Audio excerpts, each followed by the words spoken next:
and welcome to Unquestionable. I am Dan Wu. You're listening to KZSC Santa Cruz.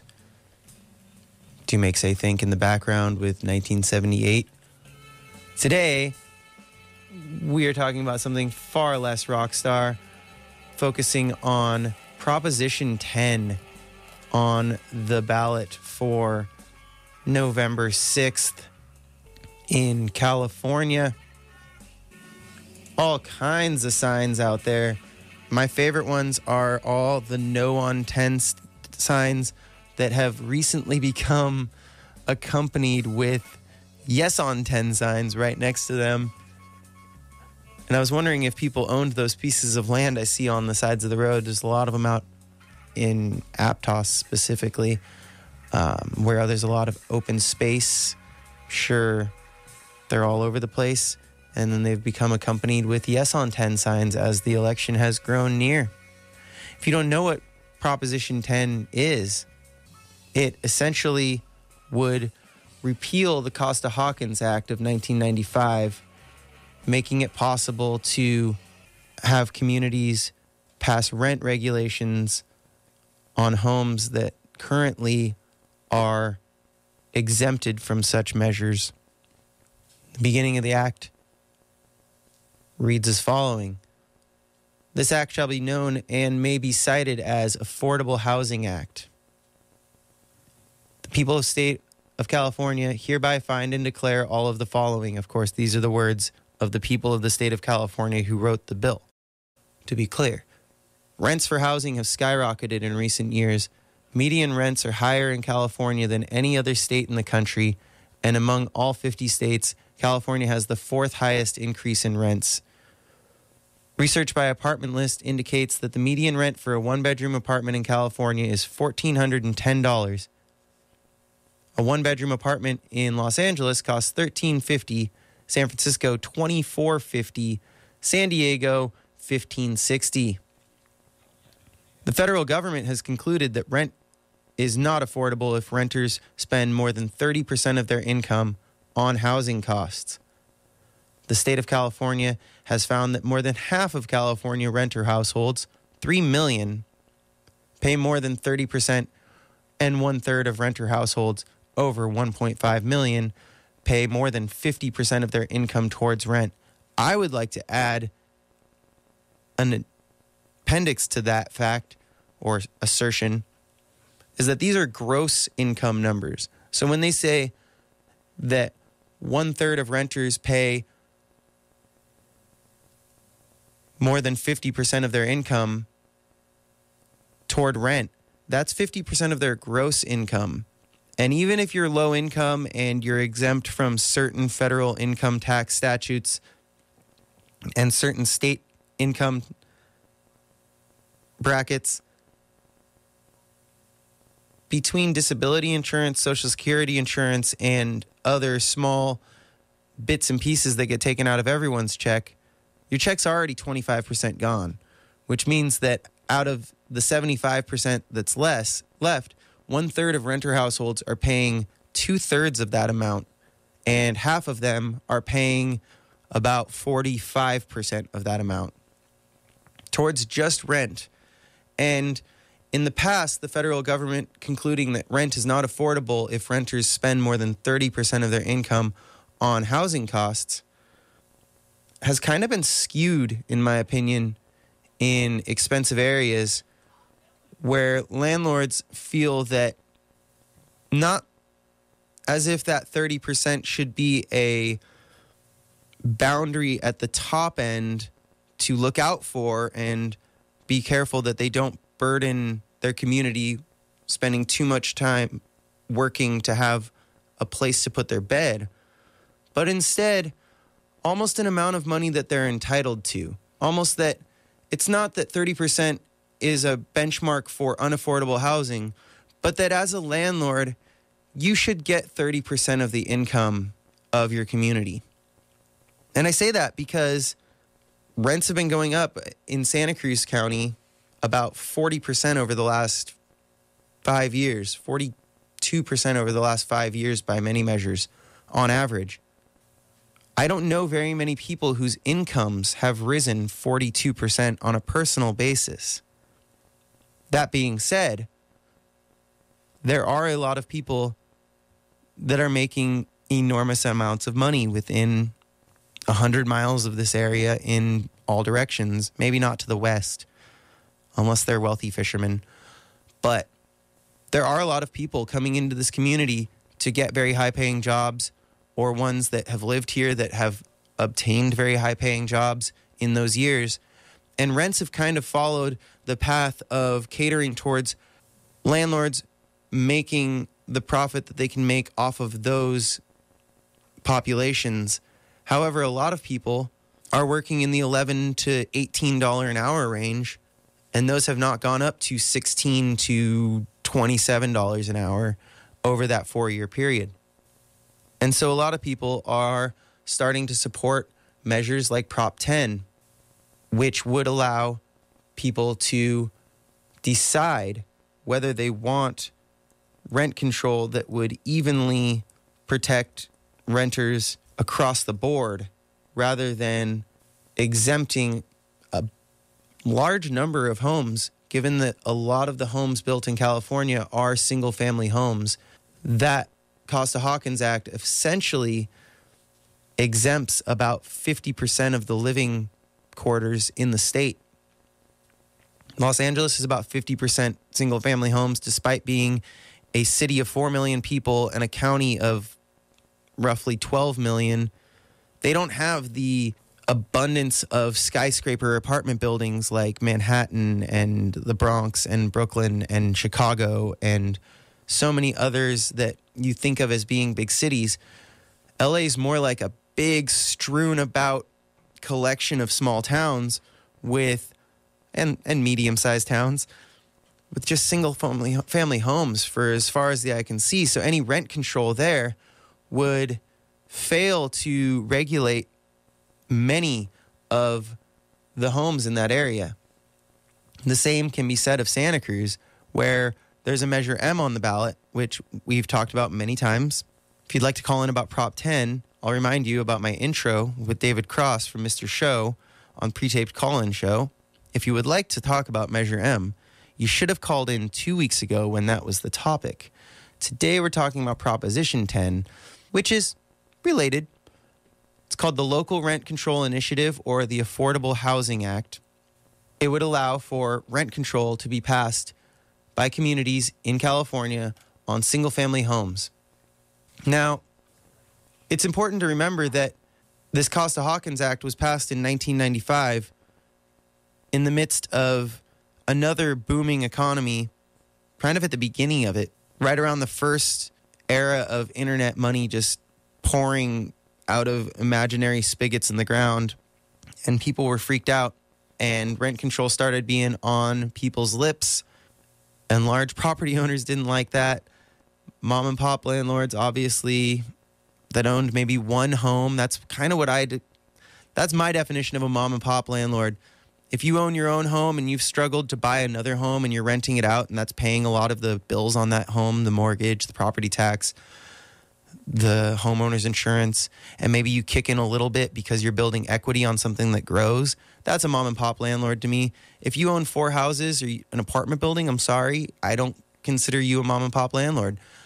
But they were worried about this, and so the Costa-Hawkins Act came through in 1995 and passed by a single vote in California and locked in the ability for landlords to decide rents on what is called the market rate without really any regulation on how much they could raise it, what kind of displacement that causes in communities, or any of the tentacles of ripple effects that come from raising the price on anything.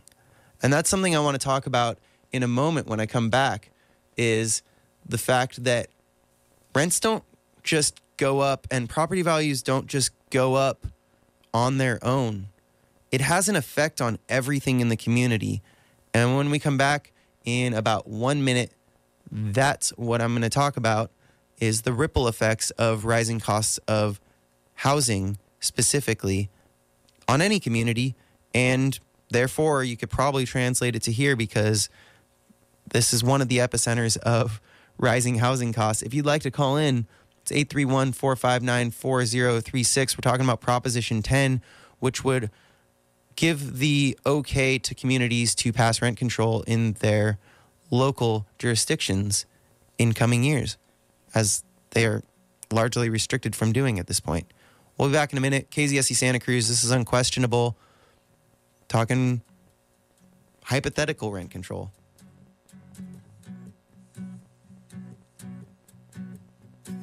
I am a coward, low and blinded like a sow.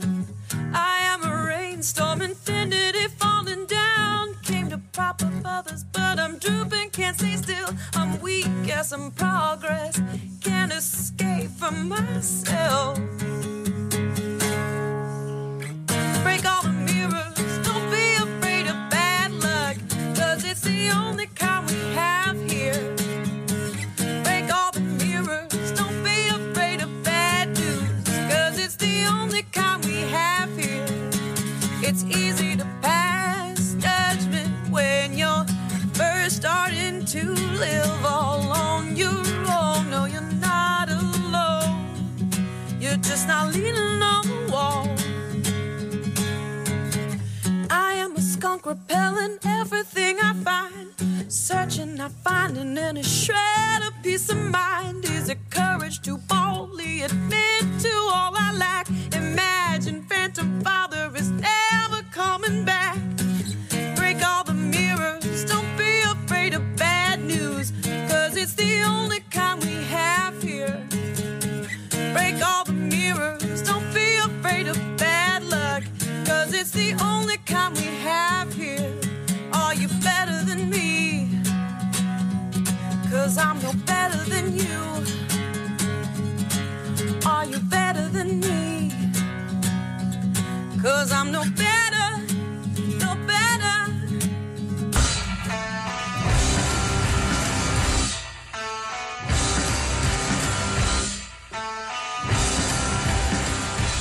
A little more Do Make Say Think in the background with the track The Universe. And I will be back in about 30 seconds to talk about the ripple effects of rising housing costs on communities that even affect landlords. So we'll be back. 30 seconds.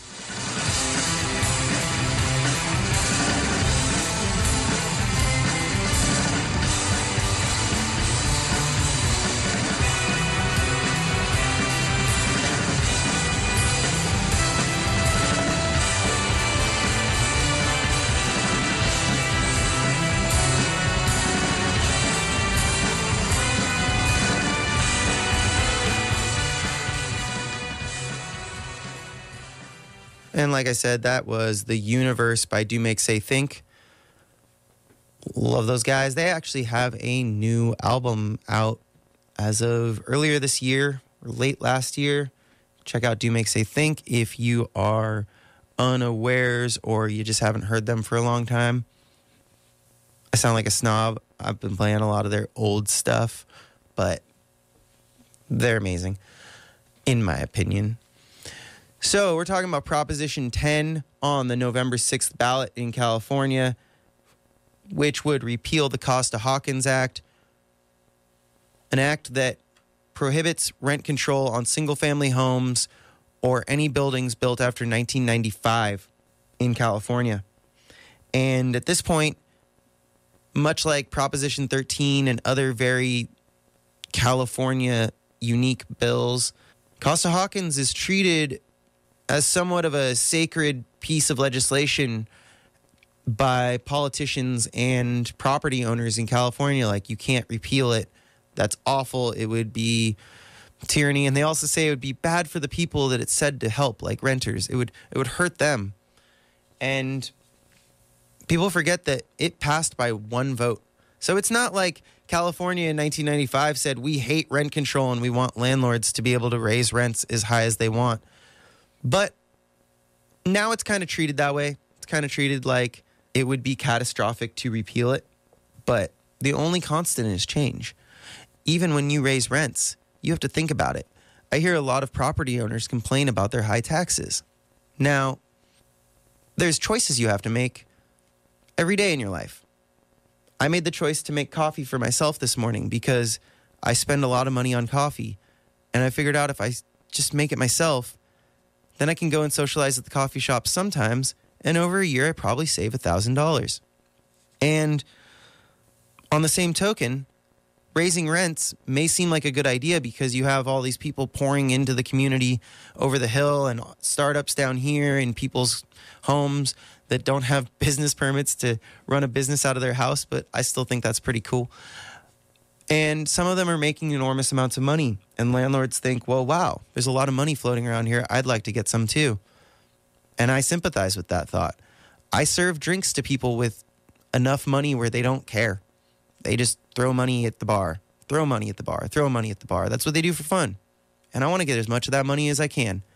But just like when you raise rents, if you raise the price of a shot of vodka to $12 and you raise the price of an apartment to $2,000, those don't exist in a vacuum. And I think that that's something that landlords can think about when they hear about rent control, is that the ripple effects of those decisions are that teachers in Palo Alto are getting $60,000 to $100,000 a year, and they're considered low income for that area.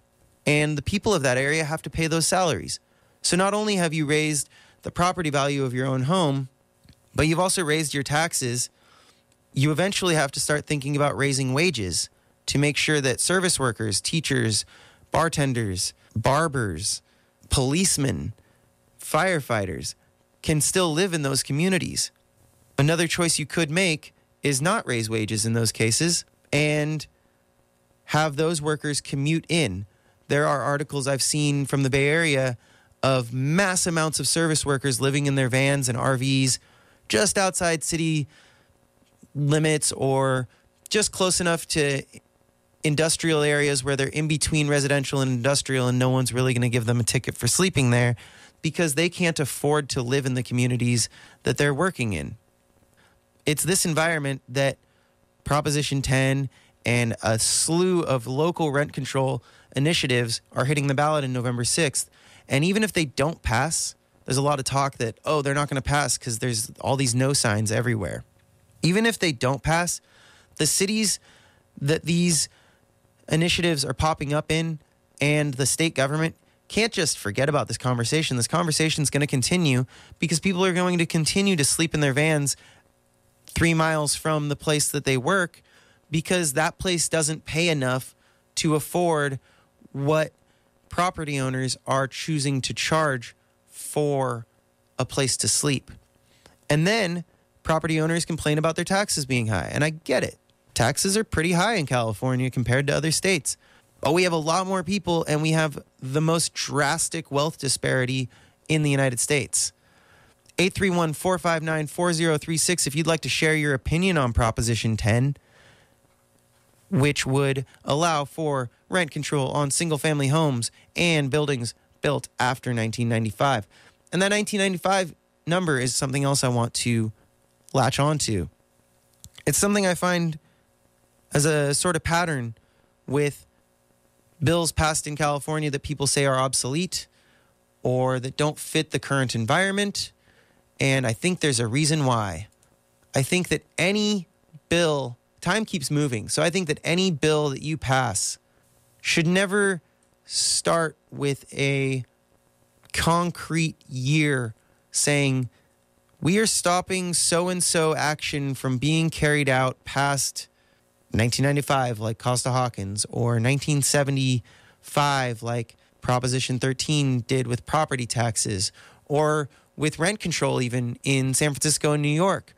New York's policies have 1947 and 1979 as these concrete markers of no one can pass rent control beyond there. And what that does is it creates stale legislation. Instead of saying, I would be more in favor of Costa-Hawkins being, personally, I'd be more in favor of Costa-Hawkins being amended to say, no buildings built within the last 12 years can be rent controlled. That would allow developers to charge as much as they wanted on rent for 12 years, and that would become the target rent for rent control moving forward after that. They wouldn't be able to lower rents based on what they were at, and they could make back some of the money. But this 1995 thing, you have houses being built in 1996 that are now paid for in full and making just profit on top of property tax. And they're allowed to do that for the next foreseeable future under Costa-Hawkins.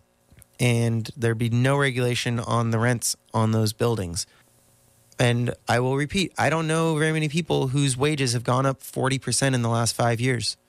I know people who have gone from zero to 250,000 because they got a really good job before moving out of unemployment. But 831-459-4036, do you think Proposition 10 should pass in California? What do you think the ramifications of such a bill would be? It's got a lot of no money pouring in, which for some makes people think it's not going to pass. But maybe people are protesting super loud. I voted for Hillary Clinton, but for the amount people said don't vote for Donald Trump, it seemed to motivate a lot of Donald Trump voters. And I'm reading articles right now like landlords are threatening rent hikes if Proposition 10 passes.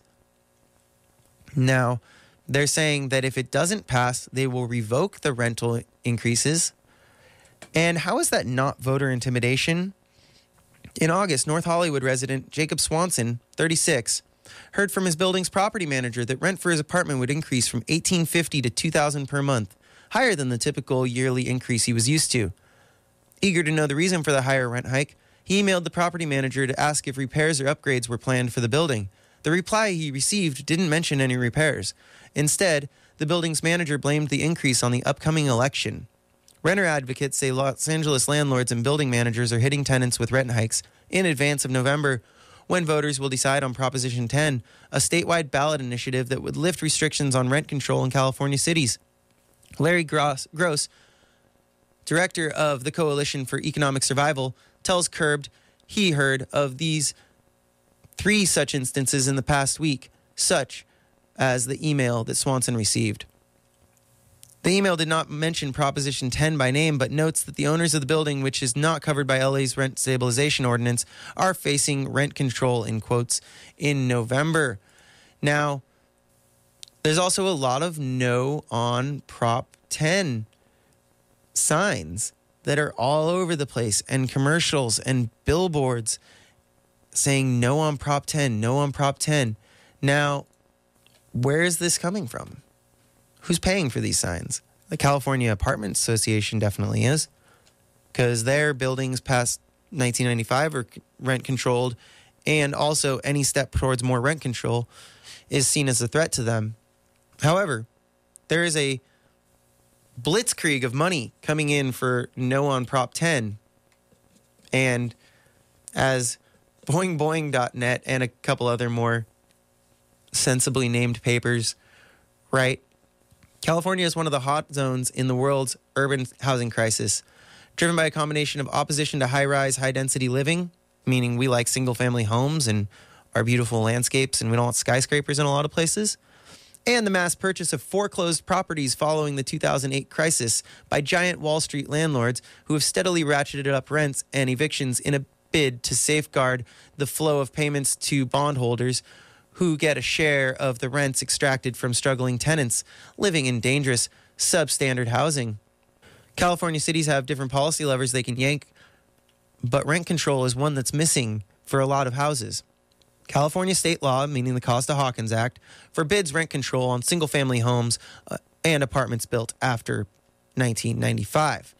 Now, you've probably not heard of Blackstone Investments? Yeah, Blackstone is a private equity firm, the largest private equity firm in the world. And it's also California's biggest corporate landlord. They own 127,000 single-family homes. They're responsible for $6.859 million, almost $7 million in no on Prop 10 spending over the last year. They actually had been gathering donations for no on Prop 10 before it even got on the ballot.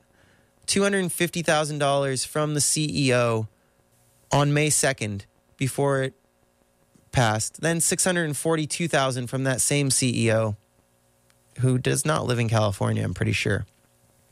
In all, Blackstone has donated $5.575 million in its own name and $1.3 million essentially via a group called Invitation Homes to the No on Prop 10 campaign. Now, going back to 2008, I was old enough to observe a lot of those things. I gave some advice to my family. I was not the most together person at the time. They didn't take my advice, and later they were like, wow, you were right about something. And I was like, yeah, sometimes that happens. But that's okay. We got a caller coming in. We're talking Prop 10, California's possible gateway to some rent control on single-family homes. And you're on the air with KZSE Santa Cruz. Hello. Hello. How's it going? I just wanted to say I really appreciate your forum and your show, and I like with Prop 10 and Measure M as well. I was wondering, so it's kind of a question about something that people who are doing no on Prop 10 and no on M talk about, which is if you are one of these, you mentioned mom and pop homeowners, which include my parents, by the way. Yeah, and let's say you're getting into, you're a owner, you have a mortgage on the property, you're trying to pay it down. God knows that as an investment property in Santa Cruz, the rental income is not a good investment. The only investment is based upon the home appreciating. Which it is. And that's in large part due to how expensive the mortgage is. My question is, what's the view that a lot of the no people have been saying, if you start enacting rules on mom and pop landlords who are the primary owners, at least in Santa Cruz, for rentals on the single family residences, what's the incentive for somebody who is selling their home to go to another person who wants to rent it out, like a loss of rentals over time? Why would people stay in the rental game? Like, let's say somebody owns a second home. They're like, oh, screw this. I can't handle these rental ordinances. I want to get out of it. So why would somebody purchase that home and keep it as a rental? So you're talking about the talking point that if we pass rent control, that people that have made large amounts of money, which are all over the place, are going to come in and buy it as a third vacation home and leave it empty 9 months a year. No, that's not at all. I would say that the primary buyer would be somebody who wants to make it their primary residence, as this is a huge place where a lot of people want to move. So okay. I'm saying the people who want to move in, they're like, oh, this is a single-family residence that's been rented out. I buy this, and when that goes on the market, they're like, well, we don't want to make this a rental anymore because nobody wants to have single-family residence rentals in Santa Cruz anymore. Okay. Because it's not profitable, at least initially, right?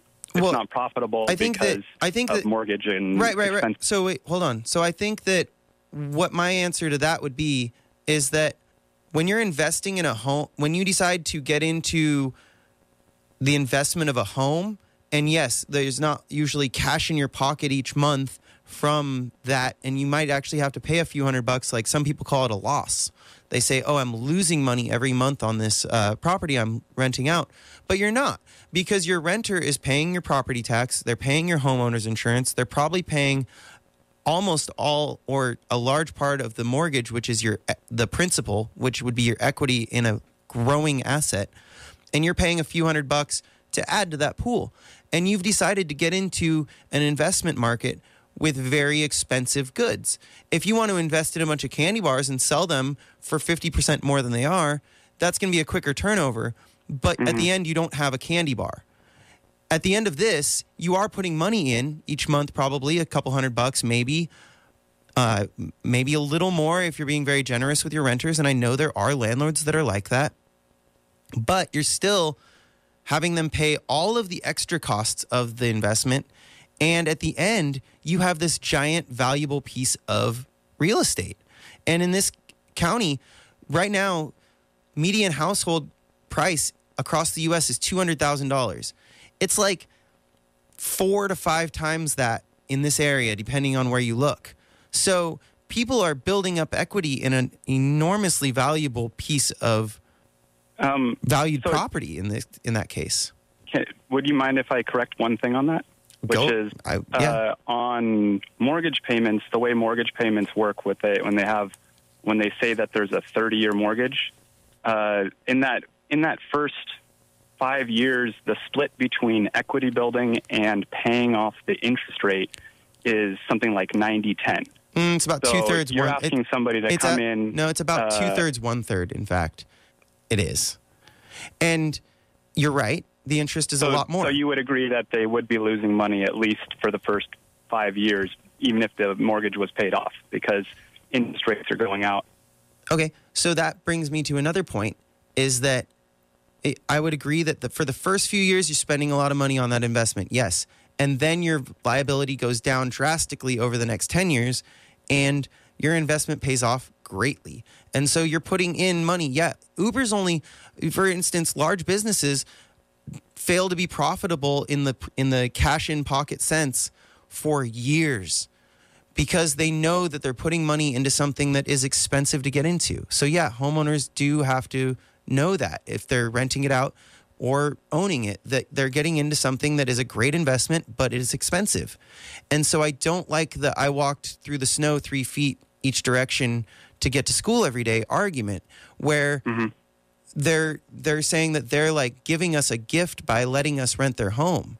I don't give that much credit because of the fact that they are getting something amazing in the end. And yeah, the first few years, just like school, you put in 4 years of school, you're paying to go to school and you're not getting anything out of it until later that you maybe get a job. You're putting $100,000 into school and living in the community, and these landlords are benefiting from basically people's student loan debts. And that brings me to another point that maybe you'll agree with me on, is that the banks, the large banks, have us all fighting with each other.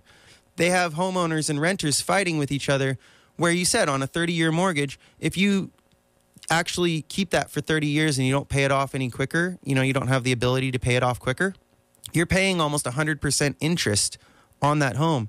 And as interest rates go up, more than 100%. So you're literally buying the bank a house while you buy a house. Yeah, exactly. And, well, yeah.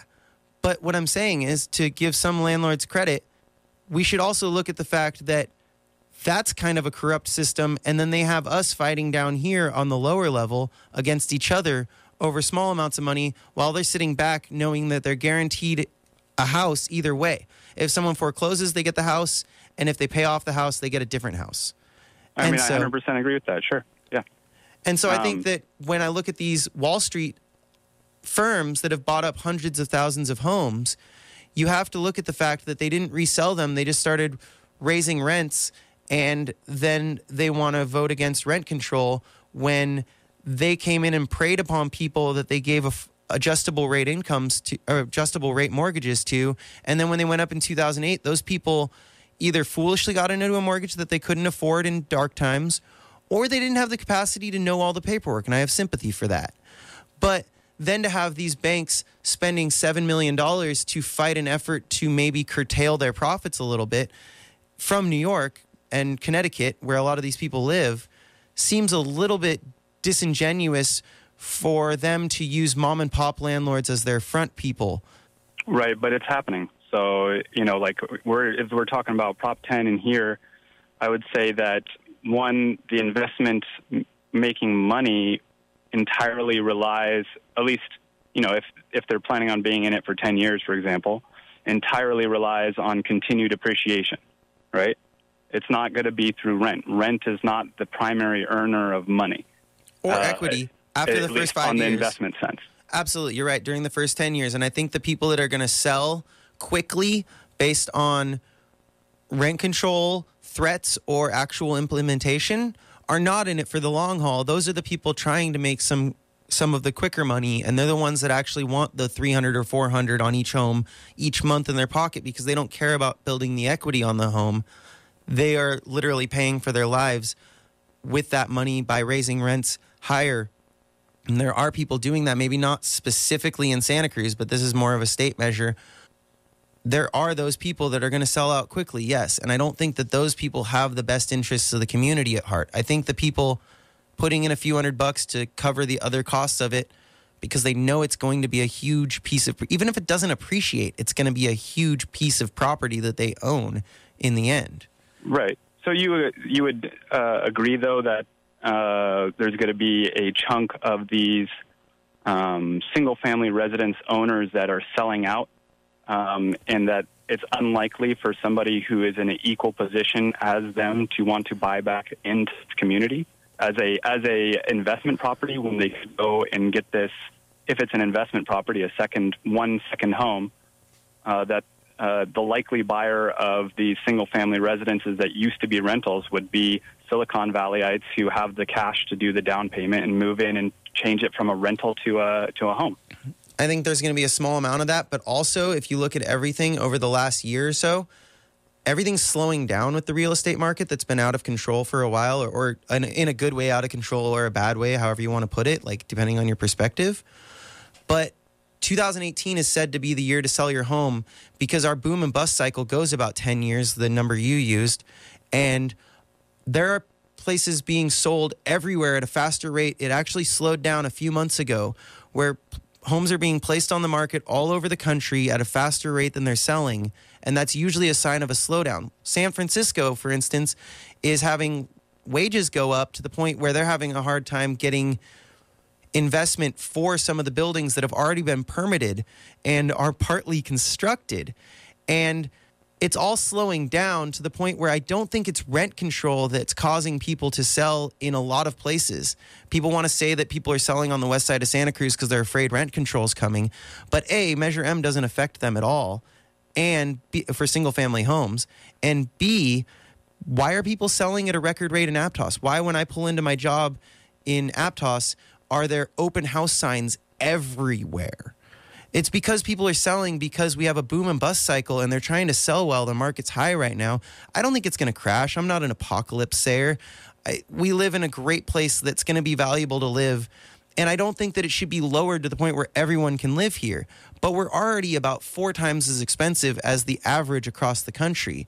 And I think that that has to be looked at so that people don't have to pay $25 to a barista, and they don't have to pay $15 for a taco, and they don't have to have 2 hours of traffic because every service worker has to drive into town. And I think these are choices that we have to also look at having ramifications beyond just the bottom line for property owners. Wouldn't you agree? Yeah, definitely. It's one of the things that I agreed with you earlier, where if they had amended Prop 10 and made it so that, or amended or repealed, I think the fear that a lot of people, you mean Costa-Hawkins? Homeowners are going through. Wait. You mean Costa-Hawkins? Amending Costa-Hawkins? Sorry. Okay, it's okay. Prop 10. Yeah, you're good. Amend it so that it's, linked to a continuing movement, because obviously we need, the reason why developers develop is for money. Regretfully, but that's the way it is. Can I step in with one thing though? Is that an article I read, an amazing article in the Chronicle a few months ago called "Condos Languish, Cash Out." You can find it by typing that in, San Francisco. A lot of buildings that are permitted to go ahead and are partly constructed are stopping, and the only people that are continuing with their projects are nonprofits that are building affordable housing.